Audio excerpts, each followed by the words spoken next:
Subscribe कीजिए F study class channel को और बेल आइकन को दबाइए लेटेस्ट वीडियो सबसे पहले देखने के लिए।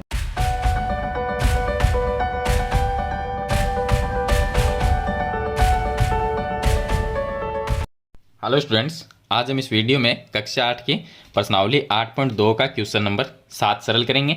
पीछे वाली वीडियो में मैंने आपको क्वेश्चन नंबर 6 तक बता दिए हैं। तो क्वेश्चन नंबर चलिए हम 7 शुरू करते हैं। तो आप वीडियो को लाइक कर दीजिए और चैनल को सब्सक्राइब कर लीजिए और साथ में बेल आइकन का बटन जरूर दबाइए ताकि ऐसी ही वीडियो आगे भी आपको मिलती रहे। तो चलिए हम शुरू करते हैं क्वेश्चन नंबर 7। इसने लिखा है कि एक दूध वाले ने अपनी 2 भैंसों को 20,000 रुपये प्रति भैंस की दर से बेचा। यानी जब हम कोई चीज़ बेचते हैं तो वो विक्रय मूल्य होता है। यानी कि अगर मैं किसी चीज़ को 5 रुपये में बेचता हूँ तो 5 रुपये क्या है? विक्रय मूल्य। इसी तरह से यहाँ पर एक भैंस को उसने 20,000 रुपये में बेचा तो भैंस का विक्रय मूल्य कितना हुआ? विक्रय मूल्य कितना हुआ? 20,000। तो यहाँ पर हमारे पास में 2 भैंस है तो हम क्या लिखेंगे कि पहली भैंस का विक्रय मूल्य, शॉर्ट में लिख देता हूं विक्रय मूल्य बराबर 20,000 रुपये। 20,000 रुपये। इसी तरह से दूसरी भैंस है तो मैं यहां पर लिख देता हूं दूसरी भैंस का विक्रय मूल्य बराबर 20,000 रुपये। यानी कि पहली भैंस को भी उसने 20,000 रुपये में बेचा और दूसरी को भी 20,000 रुपये में बेचा। तो 2 भैंसों का विक्रय मूल्य हो गया। अब आगे लिखा है कि एक भैंस पर उसे 5% का लाभ, यानी मान लेते हैं कि पहली भैंस उसने बेची 20,000 रुपये की तो उस पर 5% का लाभ हुआ। तो यहाँ पर हम लिख लेते हैं कि लाभ बराबर 5%, 5%, ये लिख लेते हैं। और दूसरी पर उसे 10% की हानि हुई तो हम मान लेते हैं कि दूसरी भैंस उसने बेची तो बेचने पर उसे 10% की हानि होती है। तो हानि बराबर 10%। इस सौदे में उसका कुल लाभ अथवा हानि ज्ञात कीजिए। यानी उसे कुल लाभ हुआ या कुल हानि हुई वो हमें ज्ञात करती है। यानी दोनों भैंसों को उसने 40,000 रुपये में बेचा है तो अब उसे बेचने पर लाभ हुआ है या हानि हुई ये हमें इसमें ज्ञात करना है। तो वो कैसे ज्ञात करेंगे? वो हम तभी ज्ञात कर सकते हैं जब हमारे पास में हमें ये पता हो कि दोनों भैंसों को कितने रुपए में खरीदा। हमें ये तो पता है कि दोनों भैंसों को 40,000 रुपये में उसने बेचा है, लेकिन उसने खरीदा कितने रुपए में है वो हमें नहीं पता। तो हम पहले निकालेंगे जो चीज़ हम खरीदते हैं इसका मतलब वो होता है क्रय मूल्य। यानी कि हम दोनों भैंसों का क्रय मूल्य ज्ञात करेंगे। यहाँ पर विक्रय मूल्य दिया गया है तो हम क्रय मूल्य ज्ञात करेंगे। क्रय मूल्य कैसे ज्ञात करेंगे? तो हम मान लेते हैं कि पहली भैंस का क्रय मूल्य हमें नहीं पता तो उसको हम मान लेते हैं x मान लेते हैं। इसी तरह से दूसरी भैंस का क्रय मूल्य है उसको भी हम x मान लेंगे। तो दूसरी भैंस का क्रय मूल्य बराबर x रुपये, यहाँ पर भी हमने x रुपये मान लिया। यानी कि उसने x रुपये में खरीदी पहली भैंस। चलिए अब जब उसने x रुपये में खरीदी है और उसे लाभ हुआ है 5% का तो हम क्या निकालेंगे? x का 5%। क्योंकि जो लाभ परसेंट होता है जैसे कि यहाँ पर 5% है तो वो क्रय मूल्य पर निकलता है। तो हम निकालेंगे कि x का 5% होता कितना है। तो वो कैसे ज्ञात करेंगे? वो हम ज्ञात करेंगे x गुणा 5/100। अब 5 का भाग 100 में जाता है 20 बार तो ऊपर x रह गया, बटे में 20 रह गया तो ये आ गया x/20 रुपये। ये क्या है? लाभ है। यानी 5% का मतलब हुआ x/20 रुपये। अब अगर मैं x में x/20 जोड़ देता हूं तो क्या बनेगा? विक्रय मूल्य। क्यों बनेगा? क्योंकि विक्रय मूल्य का एक फॉर्मूला है, विक्रय मूल्य बराबर होता है क्रय मूल्य प्लस लाभ। यहां पर हम लिखेंगे क्रय मूल्य प्लस लाभ। तो विक्रय मूल्य कितना आएगा? क्रय मूल्य कौन सा है? x। यानी उसने भैंस x रुपये में खरीदी तो वो x लिख देंगे और प्लस लाभ कितना हुआ? x/20 रुपये का। तो यहाँ पर लिख देते हैं x/20। अगर इसको मैं लघुत्तम लेके सरल करूँ, इसके नीचे 1 लिखे और इसका लघुत्तम ले तो 20 आएगा। 20 को x से यहाँ पर आएगा 20x प्लस 20 का भाग 20 में एक बार चला गया और 1 को x से गुणा किया तो x कितना आया? 21x। 20x plus x 21x/20 रुपये। ये हमारा विक्रय मूल्य आ गया। देखिए हमने विक्रय मूल्य ज्ञात किया है 21x बटे 20 और यहाँ पर जो विक्रय मूल्य है वो है हमारे पास में 20,000। तो दोनों ही क्या है, विक्रय मूल्य, दोनों एक जैसी चीज़ होती है तो उनको हम बराबर का चिन्ह बीच में लिख देते हैं उनके, यानी कि उनको बराबर लिख सकते हैं। तो हम लिखेंगे कि प्रश्नानुसार, प्रश्न के अनुसार हमारा जो विक्रय मूल्य है वो है 21x बटे 20 और किताब में हमें यानी कि क्वेश्चन में हमें ये दिया गया है 20,000, तो इसके बराबर में क्या लिख देंगे 20,000। ये आ गया विक्रय मूल्य। अब इसको सरल कर लेंगे तो यहाँ से x का मान ज्ञात करेंगे और x क्या होगा हमारा क्रय मूल्य, यानी हमें ये पता चल जाएगा उसने भैंस कितने रुपए में खरीदी। तो मैं यहाँ से इसको ज्ञात कर लेता हूँ। तो अब इसको सरल करते हैं। तो देखिए ये है 21x बटे 20, मैं यहाँ पर लिख लेता हूँ 21x बटे 20 बराबर में 20,000। चलिए सरल कैसे करेंगे, इसके नीचे अगर 1 लिख दें तो इसको वज्र गुणा कर सकते हैं, तिरछा गुणा। तो 21x को 1 से गुणा किया तो आया 21x और 20,000 को 20 से गुणा कर देंगे। तो देखिए 2 को 2 से गुणा किया 4, अब जीरो कितने रह गए, 4 जीरो तो ये है, एक ही आ गया, 5 जीरो, 1 2 3 4 और 5। अब x जो है उसके पास में जो 21 है वो गुणा में है तो नीचे भाग में चला जाएगा। x बराबर 4 जो लाख है 4 लाख उसके बट्टे में आ जाएगा 21 का हम 4 लाख में भाग दे देंगे। तो मैं भाग दूं तो यहाँ पर देखिए, यहाँ पर हम लिख लेते हैं 1 2 3 4 और 5, इसके अंदर हम 21 का भाग दे देंगे। तो 21 का भाग 40 में एक बार चला गया, 21 से कम 21 और फिर पीछे हमारे पास में जो संख्या रही है वो रह गए 19 लिख दिया। उसके बाद में ये जो जीरो है वो यहाँ पर लिख देता हूँ, 190 हो गया। तो देखिए अब भाग यहाँ पर चला जाएगा, 21 का भाग 190 में 9 बार जाता है और यहाँ पर आ जाएंगे 189, पीछे रह गया 1। अब ये जो जीरो है वो यहाँ पर लिख देंगे, 10 हो गया, 10 में 21 का भाग जाएगा नहीं तो एक जीरो लिख देंगे। चलिए आगे वाला जो जीरो है वो लिख देंगे यहाँ पर। तो 21 का भाग 4 बार चला जाता है, 21 4 84। चलिए माइनस कर लेते हैं तो यहाँ पर पीछे रह गया हमारे पास में 16। लास्ट वाला जो जीरो है वो यहाँ पर लिख देते हैं तो ये आ गया 160। तो अब भाग चला जाएगा 7 बार, ये आ जाएगा 147। 21 7 147 होता है, माइनस कर लेंगे तो पीछे आ जाएंगे 13। अब देखिए 13 में भाग तो जाएगा नहीं तो हम लिखेंगे एक जीरो, तो 130 हो गया, फिर यहाँ पर एक पॉइंट लगाना पड़ेगा। अब 130 में हम 21 का भाग देंगे तो यहाँ पर भाग चला जाएगा 6 बार और यहाँ पर आ जाएंगे 126। फिर इसको माइनस कर लेंगे तो पीछे रह जाएंगे 4 रह गया, फिर एक जीरो लिखेंगे, फिर भी भाग एक ही बार जाएगा 21 का।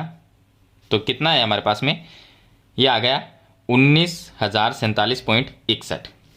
तो x का मान आ गया x बराबर 19,047.61 रुपये। ये क्या है, ये है विक्रय मूल्य, यानी कि x हमने क्या माना था, क्रय मूल्य है, x हमने क्रय मूल्य माना था तो x का मान आ गया हमारे पास में 19,047.61। तो ये क्या है, क्रय मूल्य, यानी कि उसने भैंस खरीदी 19,047.61 रुपये में और भैंस का विक्रय मूल्य कितना है 20,000 रुपये। तो उसने 19,047.61 रुपये में खरीदी और 20,000 में बेच दी तो उसे क्या हुआ, लाभ हुआ। इसी तरह से दूसरी भैंस का और ज्ञात करना है। तो चलिए हम दूसरी भैंस है उसका भी ज्ञात करते हैं। तो यहाँ पर देखिए दूसरी भैंस का क्रय मूल्य हमने x रुपये माना है, हानि हुई 10% की, तो हम 10% निकालेंगे x का। तो यहाँ पर लिखेंगे x का 10%। x का 10% कितना हुआ, तो हम लिखेंगे x गुणा 10/100, ये लिख देंगे। तो एक जीरो से एक जीरो कट गया तो कितना आया, एक को x से गुणा किया x बटे में 10। ये क्या है हमारे पास में हानि है, क्योंकि हमने हानि निकाली है 10%, ये है हानि। अब विक्रय मूल्य कैसे ज्ञात करते हैं, विक्रय मूल्य, लाभ हो तो क्रय मूल्य में जोड़ देते हैं और हानि हो तो क्रय मूल्य से घटा देते हैं। तो विक्रय मूल्य कितना आया, तो देखिए हमारा क्रय मूल्य कितना है x रुपये और उसमें से हानि जो है वो माइनस कर देंगे x बटे 10। तो ये कितना होगा, अगर इसके नीचे 1 लिख के इसका लघुत्तम लिया जाए तो 10 आएगा। तो ये होगा 10x माइनस x बराबर 9x/10 रुपये, यह है विक्रय मूल्य। और जो क्वेश्चन में दिया गया है विक्रय मूल्य वो 20,000 है, तो दोनों को बराबर लिख सकते हैं जैसा इस क्वेश्चन में किया है। तो हम दोनों को बराबर लिख देंगे। तो चलिए मैं यहाँ पर लिख देता हूँ प्रश्नानुसार। प्रश्न के अनुसार 9x/10 ये विक्रय मूल्य है, और भैंस का विक्रय मूल्य जो क्वेश्चन में दिया गया वो 20,000, तो दोनों को क्या लिख देंगे बराबर 20,000। ये 10 भाग में है, गुणा में चला जाएगा, तो 9x बराबर 20,000 गुणा 10। अब 9 गुणा में वो भाग में आ जाएगा, तो देखिए 10 को इससे गुणा करते हैं तो कितने होंगे 2 लाख। तो x बराबर 1 2 3 4 और 5 जीरो लग जाएंगे, 10 से गुणा होती है और बट्टे में आ जाएगा 9। 9 का हम इसमें भाग दे देंगे। तो चलिए मैं भाग दे के बता देता हूँ आपको कि कितना आएगा। तो ये है हमारे पास में 2 लाख, 1 2 3 4 और 5, इसके अंदर हम 9 का भाग दे देंगे, तो 9 दूनी 18, पीछे रह गए 2, फिर आगे वाला 0, फिर 9 दूनी 18, फिर 2 रह गया, फिर आगे वाला 0, फिर 9 दूनी 18, फिर 2 रह गया, आगे वाला 0 लिखेंगे, फिर 2 बार भाग चला गया, फिर 18 आ गया, फिर 2 रह गया, फिर 0 लिखेंगे ये, तो फिर 2 बार भाग चला गया, फिर 18 आ गया। आगे भी इसी तरह से आएगा, यानी कि हम 2 अक्षर और ले लेंगे। आगे भी आप सरल करोगे तो पॉइंट के बाद में फिर आपको 2 और 2 संख्या ले लेंगे, तो 22,222.22। तो ये लिख देंगे। x का क्या मान आया, x बराबर आया भाग देने पर 22,222.22 रुपये। ये क्या है, क्रय मूल्य। तो इसको हम यहाँ पर लिख भी सकते हैं कि क्रय मूल्य बराबर इतना। तो अब देखिए कि जो पहली भैंस है, पहली भैंस का क्रय मूल्य ये है और दूसरी भैंस का क्रय मूल्य ये आ गया, क्योंकि हमने क्रय मूल्य को x माना था, तो x का मान जो भी आएगा वो क्रय मूल्य होगा। अब दोनों भैंसों का क्रय मूल्य, कुल क्रय मूल्य कितना हुआ, तो कुल हम दोनों को जोड़ लेंगे। तो मैं यहाँ पर लिखता हूँ कि कुल क्रय मूल्य, कुल क्रय मूल्य कितना हुआ। तो देखिए पहली भैंस का क्रय मूल्य आया है 19,047 और 0.61, और प्लस में दूसरी भैंस का 22,222.22। तो कुल क्रय मूल्य कितना हुआ, दोनों को जोड़ देते हैं। कितना होगा देखिए, दोनों को अगर जोड़ेंगे तो 1 और 2 ये हो गए 3, 2 और 6 ये हो गए 8, 7 और 2 9, फिर 4 में 2 जोड़ेंगे 6, 0 में 2 जोड़ेंगे 2, फिर 19 में अगर हम 9 में 2 जोड़ते हैं 11 का 1, फिर हासिल 1 रह जाएगी, फिर यहाँ पर 1 में 2 जोड़ेंगे 3 और 1 कितना होगा 4, ये आ गया 41,269.83। तो ये आ गया दोनों भैंसों का कुल क्रय मूल्य, यानी कि दोनों भैंसों को उसने 41,269.83 रुपये में खरीदा है और बेचा कितने में, तो विक्रय मूल्य, दोनों भैंसों का विक्रय मूल्य 20-20 हज़ार रुपये है, तो दोनों का कितना हुआ 40,000, कुल 40,000 रुपये गया। तो यहाँ पर लिखना है आपको कुल विक्रय मूल्य 40,000। अब देखिए इसमें क्रय मूल्य ज़्यादा है या विक्रय मूल्य ज़्यादा है, तो देखिए मैंने अगर 41,269.83 रुपये में उसको खरीदी है दो भैंसों को और बेच दिया 40,000 में, तो मुझे लाभ हुआ या हानि हुई, हानि हुई। आपको सिंपल सी बात पता है कि अगर 5 रुपये में किसी चीज़ को खरीदते हैं और 4 रुपये में बेचते हैं तो हमें 1 रुपये का घाटा हो गया, यानी हानि हो गई, वो हमारा नुकसान है। तो अब देखिए तो हम क्या करेंगे, इसमें हानि हुई है तो हानि कैसे निकालेंगे, हानि बराबर, हानि कैसे निकलती है, क्रय मूल्य ज़्यादा है तो हम लिखेंगे क्रय मूल्य माइनस विक्रय मूल्य, विक्रय मूल्य। तो हानि बराबर कितनी आएगी, हानि बराबर माइनस कर देंगे 41,269.83, इसमें से माइनस कर देंगे 40,000 को, तो पीछे कितने रह जाएंगे, देखिए 41,269.83 है, पीछे रह जाएंगे हमारे पास में 1,269.83 रुपये। ये हमें इतना लॉस हुआ यानी नुकसान हो गया, तो उसका मतलब होता है हानि। तो इस तरह से आपको इस क्वेश्चन में हानि है वो ज्ञात करनी है। तो मैंने आपको क्वेश्चन है एकदम सरल तरीके से ये क्वेश्चन आपको बता दिया है। चलिए इसी के साथ एक छोटा सा क्वेश्चन, नेक्स्ट क्वेश्चन है क्वेश्चन नंबर 8, वो सरल कर लेते हैं। अब देखिए क्वेश्चन नंबर 8 छोटा सा क्वेश्चन है। इसने लिखा है एक टेलीविज़न का मूल्य 13,000 रुपये है, तो हम लिखेंगे कि टीवी का मूल्य बराबर 13,000 रुपये, 13,000 रुपये, ये टीवी का मूल्य है। उसके ऊपर 12% की दर से बिक्री कर वसूला जाता है। यानी अब जो 13,000 का टीवी है उस पर 12% टैक्स और लिया जाएगा। यानी दुकानदार अगर 12,000 का टीवी है, उसने कहा है कि 12,000 का टीवी है, अब इस टीवी को अगर वो बेचता है तो 12% टैक्स और लेगा। अब 12% होता कितना है, तो 13,000 का 12% निकाल लेंगे। तो हम क्या करेंगे, बिक्री कर बिक्री